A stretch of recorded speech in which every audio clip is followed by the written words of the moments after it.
incontestablement une affaire embarrassante et qui promet visiblement de le devenir encore plus, puisque chaque jour apporte son lot de détails et de découvertes qui précisent un peu plus ce que l'opposition républicaine qualifie désormais de légèreté inqualifiable de la part du président des États-Unis, je cite,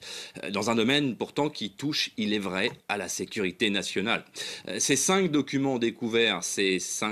dernières heures s'ajoutent donc à ceux dont l'existence a été révélée par les avocats de Joe Biden, vous l'avez rappelé, et qui se trouvaient dans l'un de ses anciens bureaux de Washington, d'une part, ainsi qu'à se retrouver il y a 48 heures dans son garage de sa résidence privée du Delaware. On en apprend également un peu plus sur le contenu de ces documents. Et contrairement à ce qu'avaient annoncé les communicants de la Maison-Blanche et Joe Biden lui-même lors de ses premières réactions, il s'agit bien de documents, pour une part d'entre eux, au moins revêtant un niveau de classification élevé. Il y est question d'Ukraine, il y est question de réunions préparatoires avec des chefs d'État étrangers.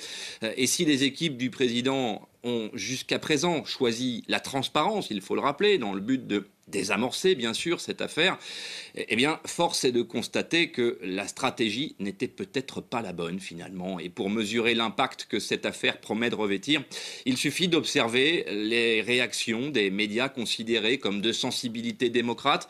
même si dans un premier temps on a clairement observé une volonté de ne pas faire l'amalgame avec l'affaire qui touche Donald Trump, cette fois, eh bien, cette comparaison est désormais de plus en plus admise. Souvenez-vous, c'était en août dernier lorsque le FBI a perquisitionné la résidence privée de Donald Trump à Mar-a-Lago pour y découvrir des milliers de documents, cette fois, des caisses de documents classifiés qui avaient pourtant été réclamés à l'ancien président par les archives nationales, comme c'est l'usage. L'affaire est toujours en cours et de nature à inquiéter Donald Trump, évidemment, mais la question centrale, celle qui commence à occuper les observateurs aujourd'hui à Washington, est désormais bel et bien de savoir comment 2 présidents successifs peuvent être pris en défaut à ce point dans un domaine aussi sensible que le secret défense, même si bien sûr le jeu politique et partisan qui caractérise le quotidien de Washington aggrave la perception que peut en avoir l'opinion.